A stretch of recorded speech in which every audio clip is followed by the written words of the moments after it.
Gravity, as we've said, is the force that mostly governs the behavior and the motions of celestial objects. And so Newton's theory is going to be the cornerstone of everything we do from now on, and it behooves us to go back and fill in some details and see what more we can get out of this wonderful formulation. And so in this clip, we're going to work through some more detailed calculations applying Newton's universal law of gravity, and along the way learn some things both about astronomy and about gravity and even some math. And so let's proceed. We have things to do.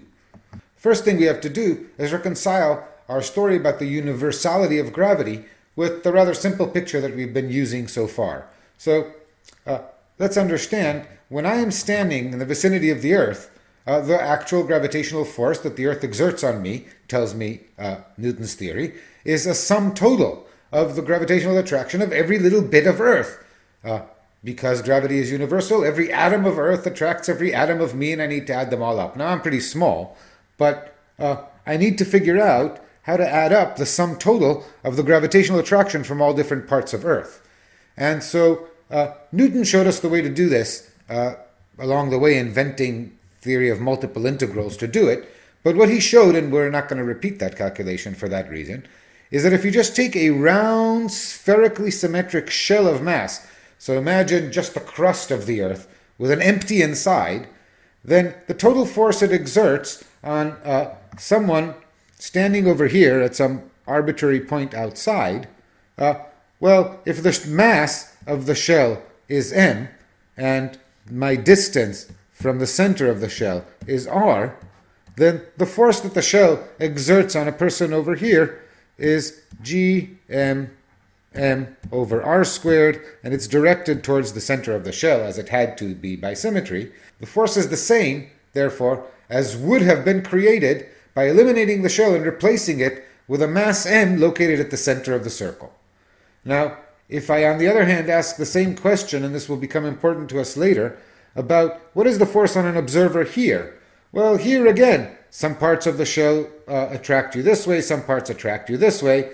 The result for the force is striking. The result for the force is that it's absolutely zero. There is no force applied by a spherical shell anywhere on the inside of it. We don't tend to make too many measurements on the inside of Earth, but we are on the outside, and what all of this tells me is that if I consider Earth as a collection of concentric shells, and I consider the full gravitational effect of the Earth to be the sum of all the gravitational effects of each concentric shell, then this has the effect, as far as I'm concerned, of replacing the whole Earth by an object with a mass equal to the mass of the Earth located at the center. And this simplifies our calculation a great deal. Let's see an example of how we use this. So let's go back to figuring out my weight. My mass, you will recall, hopefully hasn't changed much, was 59 kilos. And so to compute the force on me standing on the surface of the Earth, that means my distance from that imaginary mass at the center of the Earth is the radius of the Earth. I will use the astrological symbol for Earth to signify things like the mass of the Earth and the radius of the Earth, because it's simple to produce in tech. And so the force on me is given by Newton's expression, gmm over r squared, where I've replaced the Earth by an object with the same mass as Earth sitting at its center, plugging in the numbers for g, for the mass of the Earth, and for its radius in meters squared. I find, not surprisingly, that when I multiply all of these things, guess what? I found our old friend, mg. This object is what we call the gravitational acceleration on the surface of Earth. And if you wish, then measuring the gravitational constant as Cavendish did, measuring the radius of the Earth, which you can do geometrically, this is a way to determine the Earth's mass. We've computed the gravitational acceleration on Earth from Newton's formula. We know that as I get farther away from the center of Earth, or as I get higher up beyond, into and beyond the atmosphere, then the denominator in Newton's formula becomes larger. That r squared in the denominator, my distance from the center of the Earth, grows, and gravity weakens. It's not that gravity does not exist, of course, beyond Earth, but it is weakened with distance. I want to get a quantitative estimate of this. So let h be my altitude above the ground. This is what Newton's formula predicts for the force of gravity on an object of mass mr, say me. I'm going to rewrite this in a useful way. I'm going to rewrite this as g times the mass of Earth divided by r of radius of the Earth squared. Well, I've divided and multiplied by the radius of the Earth squared, so here I need to put radius of the Earth squared over my actual distance from the center of the Earth squared, and then I'll remember mr. And then I recognize this combination as what we previously called g. When h is 0, this quantity is 1, and I'm back to the surface. So in the second line, I'm rewriting this as my weight on the surface of the Earth times a dimensionless number that indicates how much it's decreased, and then I simplify this, dividing numerator and denominator by the radius of the Earth to get this expression. And the point I want to apply here is that I want to see, this is an exact expression, I want to see if I can simplify it for cases where my height above the Earth is not very large compared to the radius of the Earth. And to the rescue comes, of course, none other than Newton, who derived the following important expression. It is perhaps the only application of calculus we will use broadly in this class, so I won't derive it, but it's a fact that if you take this combination, 1 plus x to a power, and if x is much smaller than 1 in absolute value, x can be negative or positive, then 1 plus x to the power a is approximately given by 1 plus ax. The smaller x and the smaller a, the closer the approximation is. And because I'm not proving it, here's a few graphs that demonstrate this. This is the x-axis. X is running from 0 to a tenth.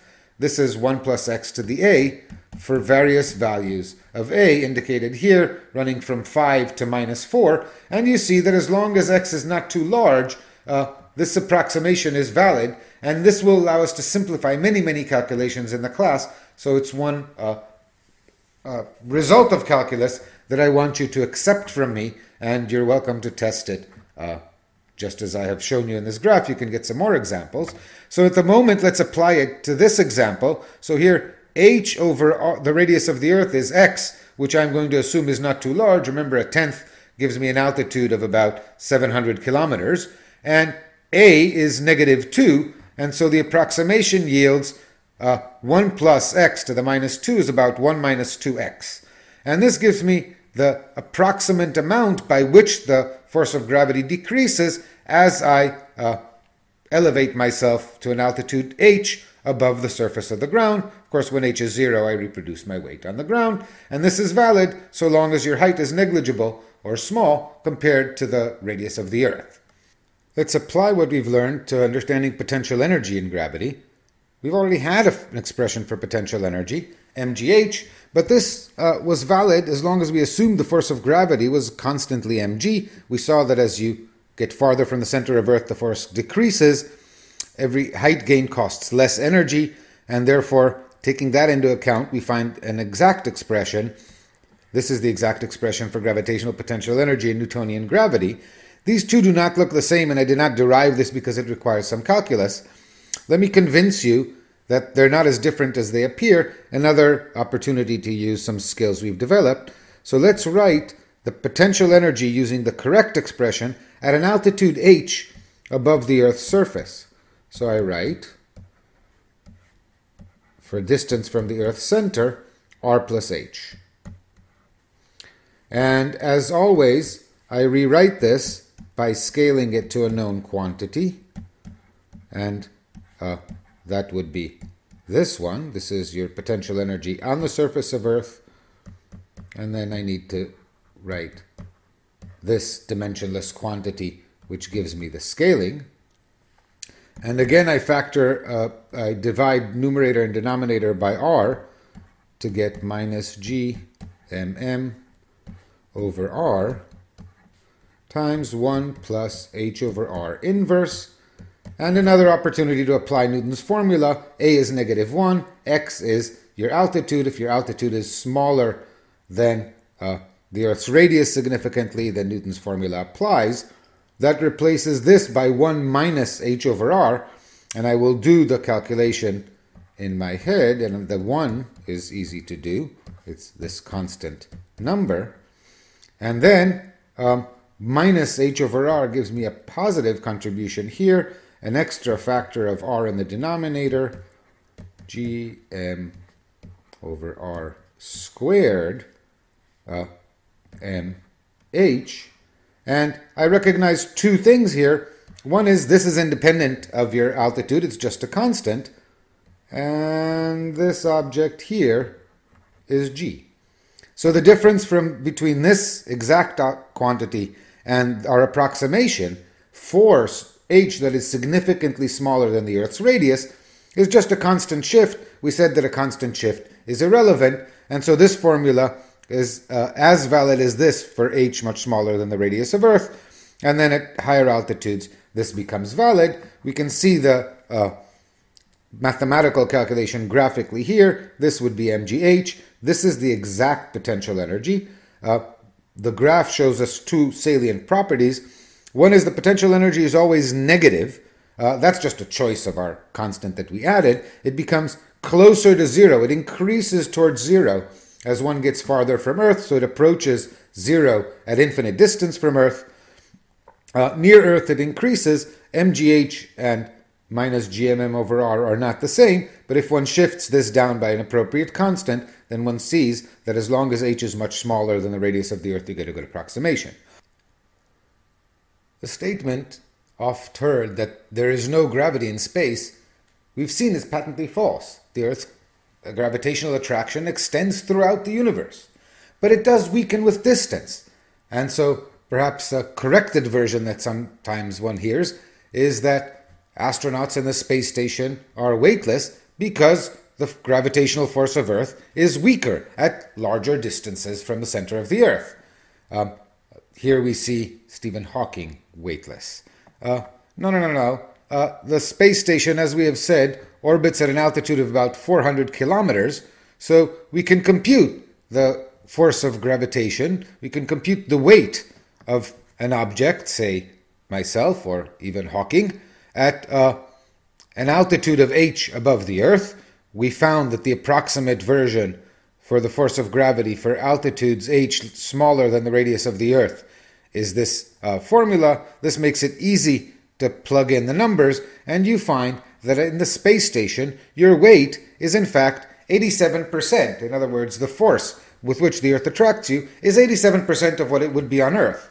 Why then are astronauts weightless in the space station? Why is Hawking weightless in this picture? Stephen Hawking is far too important to humanity to allow him to travel to space and take the risks of real space travel. Hawking is weightless because in fact he is accelerating towards the ground with an acceleration that is essentially g. When you are in free fall, there is no gravity, and there's a beautiful demo that explains this. We said that all you have to do to be weightless is be in free fall. So what I'm going to do in this demonstration is I'm jumping off a box. I'm jumping in ultra slow motion because we filmed the video with a high-speed camera and have slowed it down further. And as I fall, to demonstrate that I'm really weightless, I'm dropping this little white ball. And what you see is that as I drop the ball, of course the ball's falling, so am I. To my eyes, the ball is hovering in front of my face and it's not moving.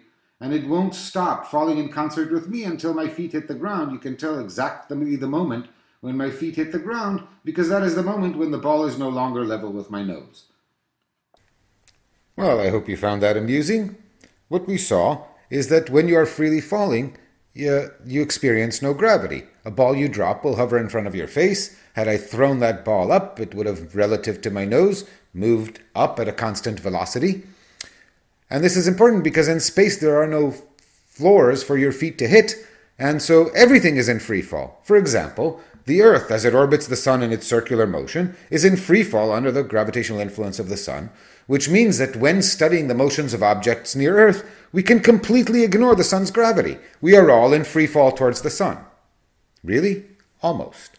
The reason we are only almost all in free fall towards the Sun is because we're all actually held together by staying on Earth, so we're all falling towards the Sun with one constant acceleration, And that could not possibly be the free fall acceleration towards the sun at all the positions we are, because at different positions, the free fall acceleration towards the sun is different, depending on your distance from and direction to the sun.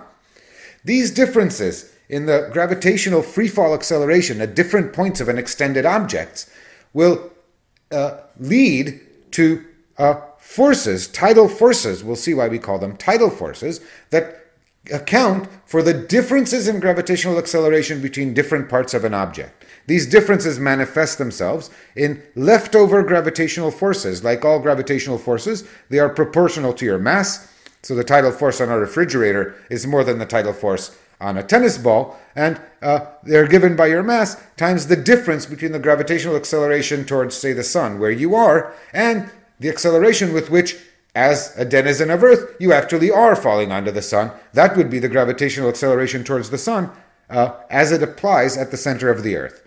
This sounds a little bit confusing, and like many things, can be clarified by a good calculation. Let's turn to that. Let's do this, and let's do the calculation.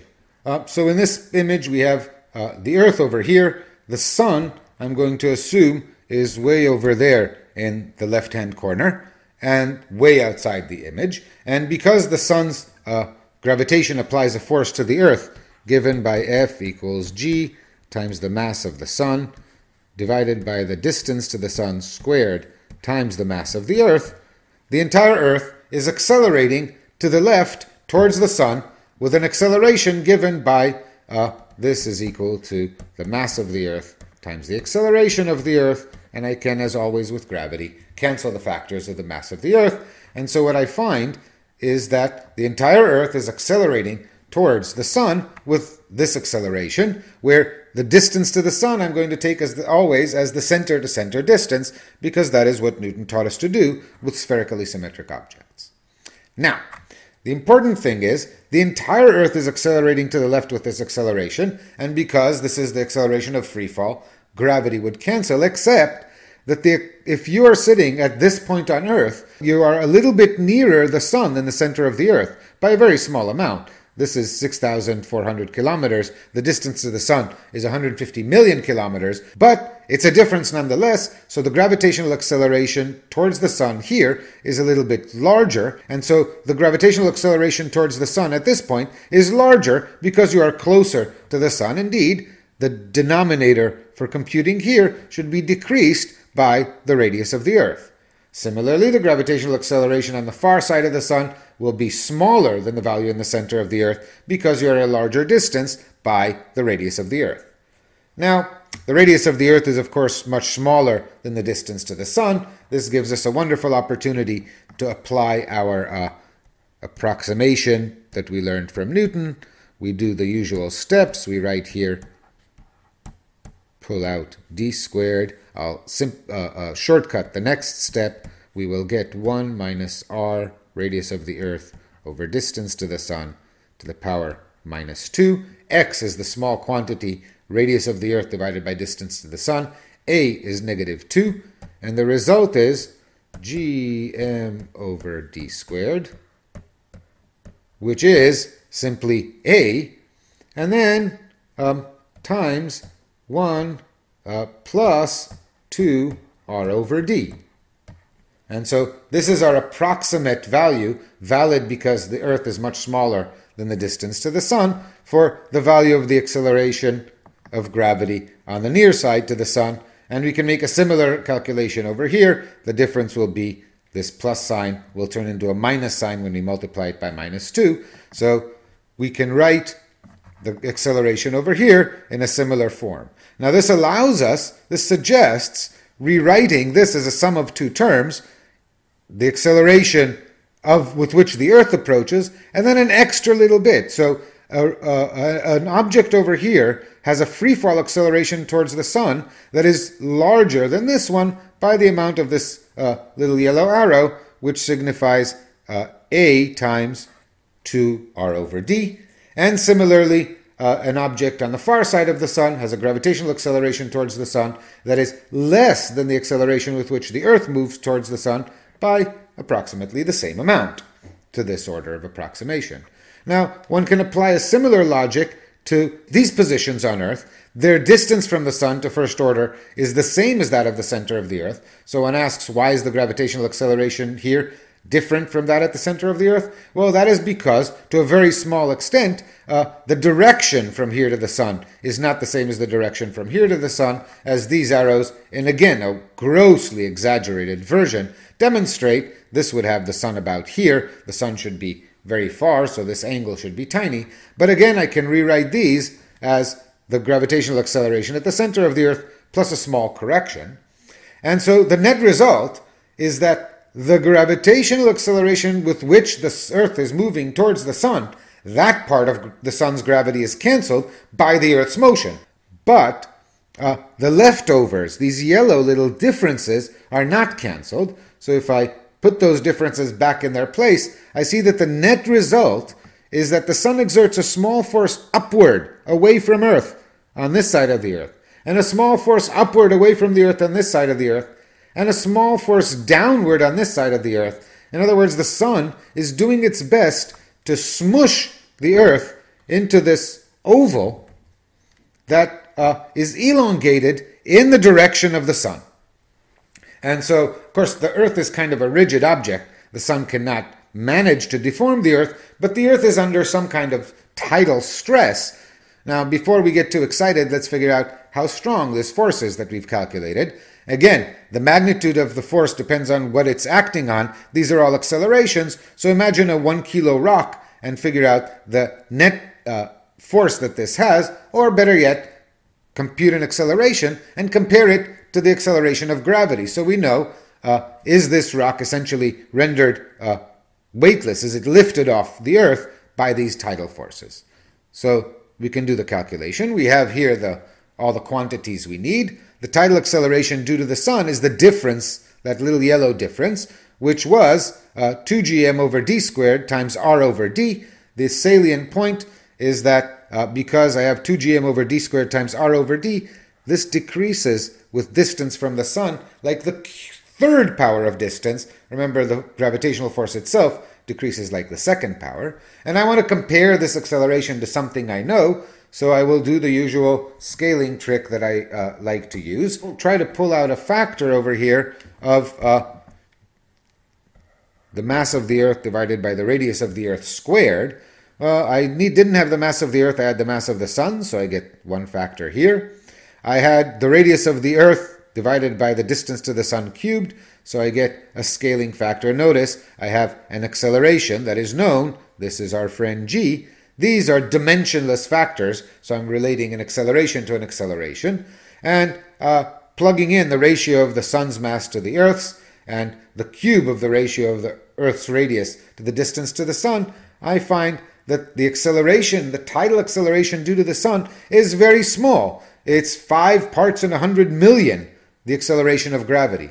So no, it is not about to rip the Earth apart. This is the tidal acceleration due to the sun. What else might exert a tidal influence on the Earth? Well, the second object that we might imagine would be the moon. Now, the moon is much less massive than the sun, but it is closer. And so, because of this third power of the distance, one might imagine that the tidal force generated by the moon might be comparable to that generated by the sun. And indeed, a simple scaling argument tells us that to get the tidal acceleration due to the moon relative to that from the sun, I multiply by the ratio of the masses and the ratio of the distances to the power -3. Plugging all the numbers in, I find that in fact the tidal acceleration due to the moon is approximately twice that due to the sun. So the dominant tidal effects on Earth are lunar tides rather than solar tides. But solar tides are not negligible. They are a 50% effect. The net result is a combination of the two. Let's take a look at what that does. So here we see the Earth and the moon, of course, drawn way too close to Earth to be to scale. And we see the elongated shape into which the moon is attempting to draw the Earth. Again, exaggerated way out of proportion. Remember, though, that while the Earth is rigid and unable to respond to this tidal pull, except very slightly, because it's a rigid rocky object, there's a soft component of Earth, namely the water. So the surface of the oceans will deform in this direction ever so slightly. Again, not to this extent, but there will be a high tide on this side of the Earth and a low high tide on this side of the Earth and low tides at these points because of the tidal deformation that we discussed. And of course, as the moon orbits the Earth, the tidal bulge will point towards the moon, and as the Earth rotates once a day, each point on Earth will have two high tides and two low tides, and these because you pass through these 2 points and these once a day, and because of the moon's motion along the celestial sphere, tides will repeat not every 24 hours, but every 24 hours and 44 minutes, because the moon advances by 44 minutes relative to the sun, remember? And so, indeed, if you look up tables of tides, you'll find the tides repeat every 24 hours and 44 minutes. This is because they are associated to the moon. But there is another effect another two effects that come into play. One is we can include the sun. So in this picture, the sun is way off to the right. The sun is attempting to extend the Earth as a horizontally extended oblong, whereas the moon attempts to draw the Earth to whatever direction points towards the moon.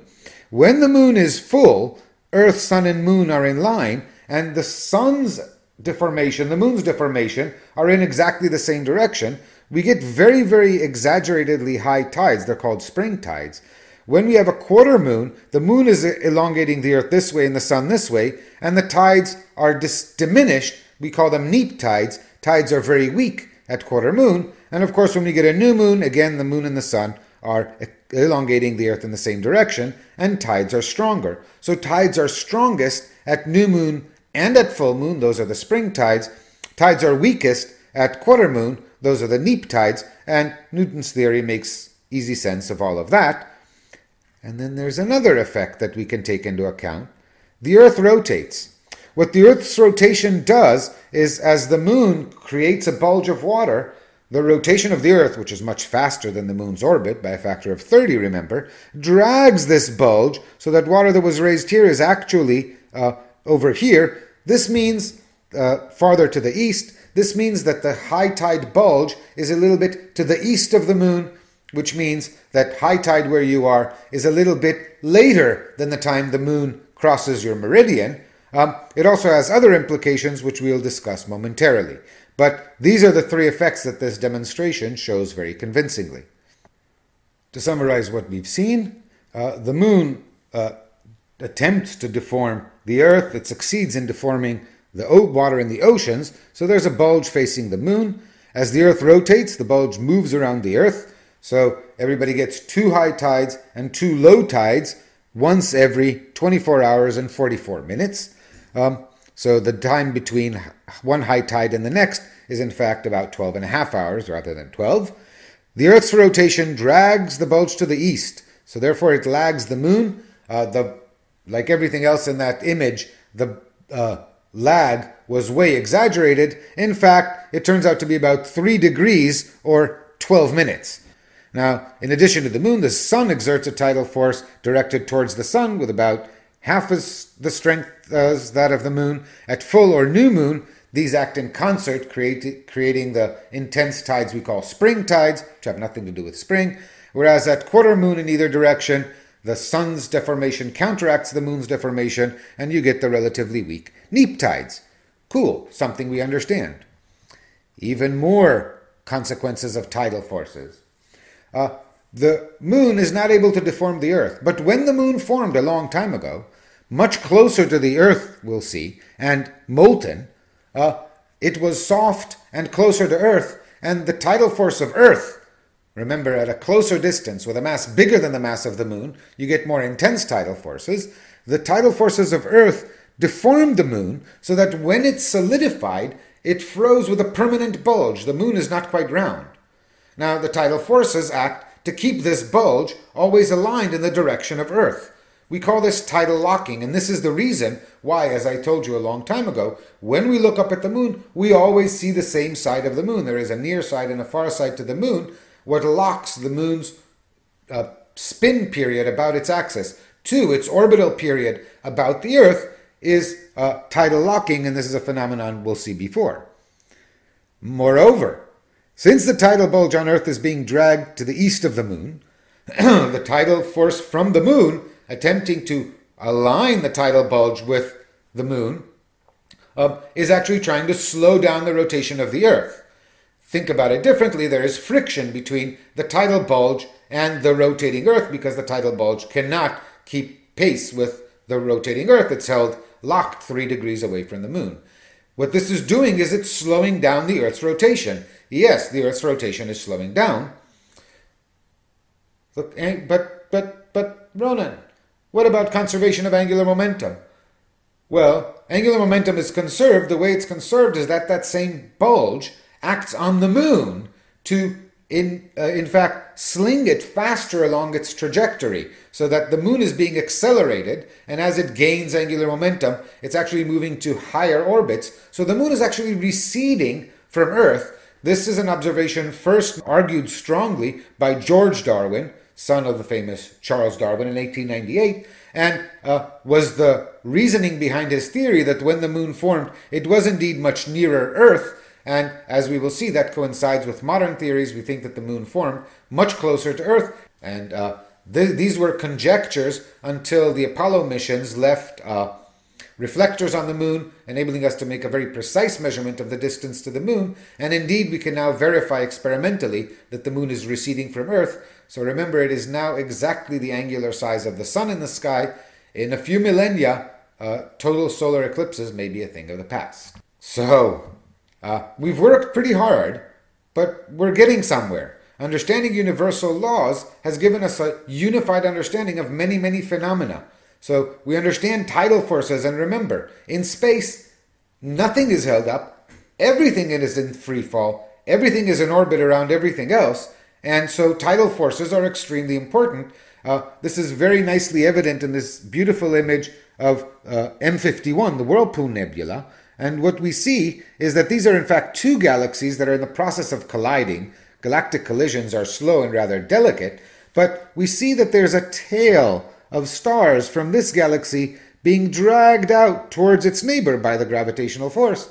And now that we understand tidal forces, it's not surprising that there is an equal tail being dragged out by the same tidal forces, since these are in free fall about each other. On the other side of the galaxy, tidal forces are approximately symmetric.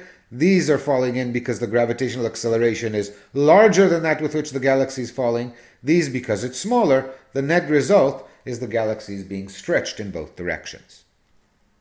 So understanding the uses and applications of F equals ma is a very powerful tool, and we're going to continue to apply it as we go along. And what we're going to turn to next is understanding a little bit more about the forces in nature beyond gravity. What else is there? And something about the M, something about the structure of the matter upon which these forces act.